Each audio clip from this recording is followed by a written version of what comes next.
ഭക്തി താ ജഗദംബേ പ്രേമം താ ജഗദംബേ.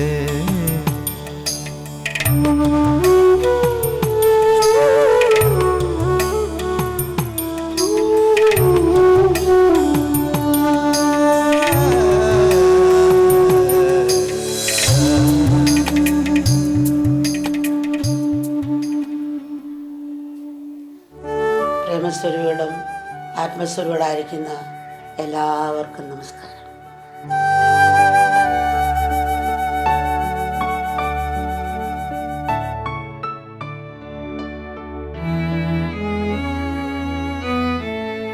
ഓണം നൽകുന്ന സമത്വത്തിൻ്റെയും സാഹോദര്യത്തിൻ്റെയും സന്ദേശം വേർതിരിവുകളുടെ അതിർവരമ്പുകളെ ഇല്ലാതാക്കുന്നതാണ്. അവനവൻ്റെ പദവി, സ്ഥാനം, കുലം ഇവയിൽ അഭിമാനമില്ലാത്തവർ ചുരുക്കമായിരിക്കും. എന്നാൽ ഇത്തരം സങ്കുചിത ഭാഗങ്ങളെ അതിക്രമിക്കാൻ കഴിഞ്ഞാൽ അത് മനസ്സിന് പകരുന്ന വികാസവും സമൃദ്ധിയും വളരെ വലുതാണ്. ചെറിയ ചെറിയ പരാജയങ്ങളും വീഴ്ചകളിലും നമ്മൾ തളരരുത്. കുറവുകൾ മനുഷ്യൻ്റെ സഹജമാണ്. ആത്മനിന്ദയിൽ നമ്മൾ വീണ്ടു പോകരുത്. ഇത് പറയുമ്പോൾ അമ്മ ഒരു കഥ ഓർക്കുകയാണ്. അടുത്തൊരു പാവപ്പെട്ട കൃഷിക്കാരുണ്ട്. വെള്ളം അടുത്തില്ല. അപ്പോൾ വെള്ളമില്ലെങ്കിൽ ഇദ്ദേഹം വളരെ ദൂരെ പോകണം. വെള്ളമില്ലാത്തതുകൊണ്ട് കുറേ ദൂരെ നടന്നാണ്, കിലോമീറ്റർ നടന്നാണ് വെള്ളം കോരി കൊണ്ടുവരുന്നത്. ഒരു മുള പോലുള്ള ഒരു തട്ടിക്കഷ്ണം അതെടുത്ത് അതിന് രണ്ടറ്റത്തായിട്ട് 2 പാത്രം കെട്ടിയിരുന്നു. പണ്ടുള്ളവർ അങ്ങനെയാണല്ലോ ചെയ്യുന്നത്. പാത്രം കെട്ടിയിട്ട് ഈ കിണറ്റിൽ പോയിട്ട് വെള്ളം കോരിയിട്ട് ഇങ്ങനെ തോളത്ത് വെച്ചുകൊണ്ട് പോകും. പക്ഷേ ഈ പാത്രം രണ്ടും ചെറിയ ഊട്ടുകളുണ്ടായിരുന്നു. കുറേ പഴക്കം ചെന്ന പാത്രമാണ്. അപ്പോൾ ഊട്ടുകളുള്ളതുകൊണ്ട് ആ വെള്ളം അതിൽ നിന്ന് ഇറ്റിറ്റിറ്റിറ്റിട്ട് പോകും. അപ്പോൾ കൃഷിക്കാരൻ്റെ സ്ഥലത്ത് ചെല്ലുമ്പോൾ ഒരു അരപ്പാത്രമൊക്കെ കിട്ടുള്ളൂ, ബാക്കി അരപ്പാത്രവും ചോർന്നു പോകും. അങ്ങനെ നടന്നുകൊണ്ടിരിക്കുകയാണ്. പാത്രം സ്വയം ചിന്തിക്കാനും എനിക്ക് ഈ കൃഷിക്കാരനോട് ആത്മാർത്ഥ പുലർത്താൻ കഴിയുന്നില്ല. അദ്ദേഹം ഇത്രയും പ്രായം ചെന്നിട്ടും എത്രയോ അധ്വാനിക്കുന്നു. അദ്ദേഹം ഇത്രയും കോരുന്നുണ്ട് എൻ്റെ ഈ പാത്രത്തിൽ വെള്ളം. പക്ഷേ പകുതി വെള്ളമായി അദ്ദേഹത്തിൻ്റെ സ്ഥലത്തെത്തിക്കാൻ എനിക്ക് സാധിക്കുന്നുണ്ട്. ഈ പാത്രം ദുഃഖിക്കുകയാണ്. വിഷമം കൃഷിക്കാരനോട് പാത്രം പറയുകയാണ്. കൃഷിക്കാരൻ പാത്രത്തോട് പറയാണ്, നീ വിഷമിക്കേണ്ട, നിനക്ക് ഓട്ടമുള്ള കാര്യം എനിക്കറിയായിരുന്നു. ഈ കൃഷിക്കാരൻ വെള്ളം കോരിക്കൊണ്ട് പോകുന്നത് എത്രയോ കിലോമീറ്റർ നടന്നാണ് വെള്ളം കൊണ്ടുപോകുന്നത്. അവിടെ റോഡില്ല, പല പല വഴിയെ കൂടി കുറുക്ക് വഴി നോക്കിയൊക്കെ മാറി വേണം പോകുന്നത്. അപ്പോൾ കൃഷിക്കാരൻ പറയാണ് ഒട്ടപ്പാത്രത്തിനോട്, അപ്പോൾ നിനക്ക് നമ്മൾ ഏതൊക്കെ വഴി നടന്നു വന്നിട്ടുണ്ടോ ആ വഴി കൂടിയൊക്കെ നമുക്ക് ഒന്ന് തിരിച്ചു പോകാം. അവിടെ എന്താണ് സംഭവിച്ചെന്ന് ഞാൻ നിനക്ക് കാണിച്ചു തരാം. കൃഷിക്കാരൻ ഏതൊക്കെ വഴി നടന്നു പോയി അവിടെയൊക്കെ നല്ല പൂക്കൾ വിരിഞ്ഞ് നിൽക്കുക, നിറയെ പൂക്കൾ. അപ്പം നേരത്തെ ഈ ചെടികളൊക്കെ വളരെ ഉണങ്ങി വാടി നിന്ന് ഉണങ്ങിക്കിടന്ന പുല്ലുകളും ചെടികളും ഒക്കെ ആയിരുന്നു. അപ്പോൾ അതെല്ലാം പച്ച തടുത്ത് അതിൽ നിറയെ പുഷ്പങ്ങൾ നിറഞ്ഞു ഒരു പൂന്തോട്ടം പോലായി. നടന്ന സ്ഥലത്തിൽ ഒരു പൂന്തോട്ടം പോലായി.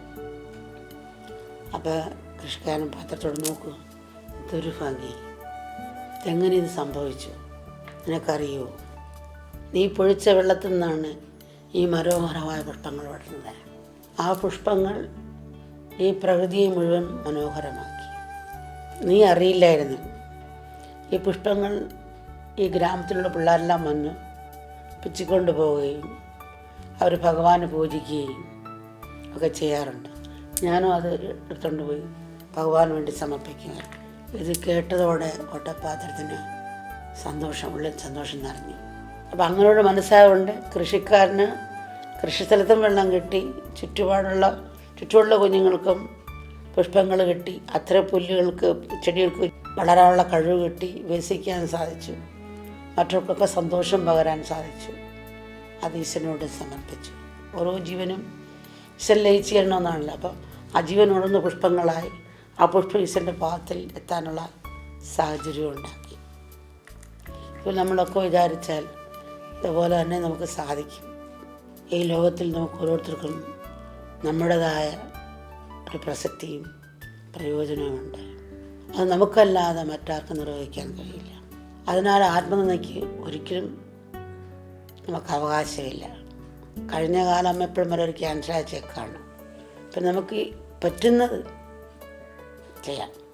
ഈ കഥ പറയുമ്പോൾ നമ്മളിവിടുത്തെ പൂർണ്ണിമയുടെ തന്നെ കണ്ടറിയാം. പൂർണ്ണിമയുടെ കൈയും കാലുമൊക്കെ കഷ്ടത്തിലാണ്. വേറൊരാളെല്ലാം ഒന്നും ചെയ്യാൻ പറ്റിയില്ല. ബാത്റൂമിൽ പോകണമെങ്കിലൊക്കെ എന്നാൽ കൂടി തനിക്ക് വീഴ്ചയിലിരുന്ന് എന്തെല്ലാം കാര്യങ്ങൾ ചെയ്യുന്നു. ലോകം മുഴുക്ക വരെ കറങ്ങാനും സാധിച്ചു. ആരെങ്കിലും സപ്പോർട്ടും ചെയ്യുന്നുണ്ട്. പക്ഷെ അവരുടെ പങ്ക് അവർ നിർവഹിക്കുന്നുണ്ട്. സാധാരണ മനുഷ്യൻ ചെയ്തതിൽ കൂടുതൽ ചെയ്യുന്നുണ്ട് സേവ. പാവിയാണ്, എന്നെ കൊണ്ടൊന്നിനും കൊള്ളുകയില്ല, ഇങ്ങനെ ജീവിച്ചിട്ട് എന്താ അർത്ഥം, അവരെന്തെല്ലാം ചെയ്യുന്നു, എനിക്ക് ഈ അവസ്ഥയായി പോയല്ലോ. നമ്മളിങ്ങനെ ചിന്തിച്ചിരിക്കാതെ എന്നെക്കൊണ്ട് എന്ത് ചെയ്യാൻ പറ്റും എന്ന് ചിന്തിക്കണം എപ്പോഴും. ഞാനിങ്ങനെ ആയാലോ, എന്നെക്കൊണ്ട് കഴിവില്ലല്ലോ എന്നും പറഞ്ഞിട്ട് തിരിഞ്ഞു പോകാതെ എന്ത് ചെയ്യാൻ പറ്റും എന്നുള്ള വരുമ്പോൾ നമുക്ക് ചെയ്യാനും പറ്റും, മുന്നോട്ട് പോകാനും പറ്റും. ജീവിതം ആസ്വദിക്കാനുള്ളതാണ്. അത് ക്ഷണികമാണ്. ഒരു ഐസ്ക്രീം പോലെ അത് ഉരുകി ഇല്ലാതാകും. അതിനു മുമ്പ് ജീവിതം ആസ്വദിക്കണമെന്നാണല്ലോ ചിലർ പറയുന്നത്. എന്നാൽ അതിനേക്കാൾ മനോഹരമായ ഒരു കാഴ്ചപ്പാടുണ്ട്. അത് ജീവിതം ഒരു മെഴുകുതിരി പോലെ ആണ് എന്നതാണ്. മെഴുകുതിരിയും വേഗം ഉരുകിത്തീരും. നമ്മുടെ ജീവിതമാകുന്ന മെഴുകുതിരിയും ചുറ്റുമുള്ള ലോകത്തിനും ഉരുകി വെളിച്ചം വീശി ഉരുകിത്തീരണം. സ്വന്തം ദൗർബല്യത്തിന് എപ്പോഴും ഒരു ന്യായീകരണം കണ്ടെത്തുന്നവരുണ്ട്. ഇപ്പോൾ ഒരു കള്ളനെ പോലീസ് പിടിച്ചാലും ഞാനല്ല കട്ടത്, ഇന്നാളെ അടിച്ചിട്ടുണ്ട് എന്നൊക്കെ പറയും. അങ്ങനെ പറയുന്നവരുണ്ട്. അല്ലെങ്കിൽ ഏതെങ്കിലും ഒരു പരാജയം ഉണ്ടെങ്കിൽ ഇതെൻ്റെ കുറ്റം കൊണ്ടല്ല അയാളുടെ കുറ്റം.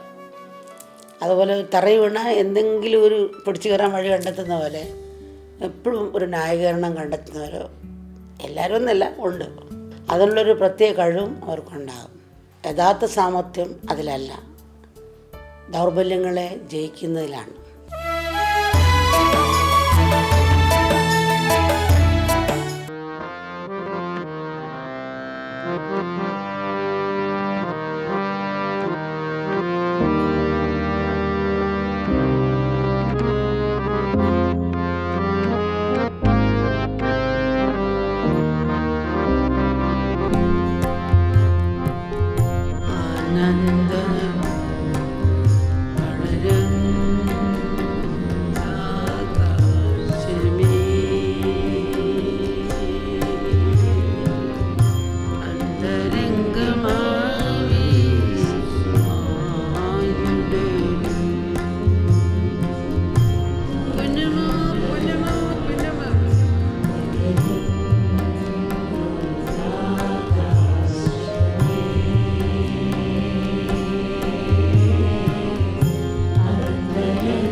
കര കാണാത്തൊരു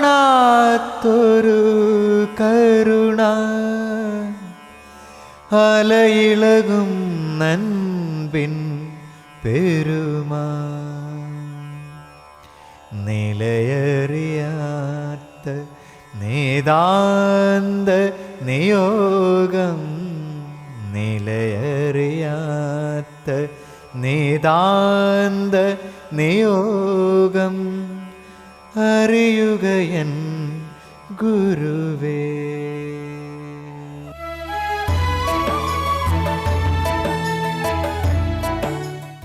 In our world today, love often translates to love plus worry, or love and worry.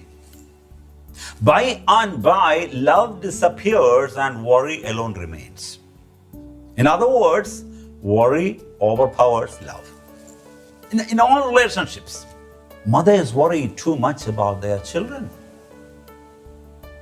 This over-worrying provokes the mother to aggressively encroach into her children's freedom. I mean, she's not doing it consciously. It's not intentional. It's her over-attachment. It is her over-concern. Thus, even though her love for children is pure and indisputable, it could also be counterproductive. Over the last 3 decades, while Amma gives darshan, I sit next to her chair as a translator to the questions devotees ask Amma and her answers to them. I have seen and heard people confiding about difficult relationship with their mothers.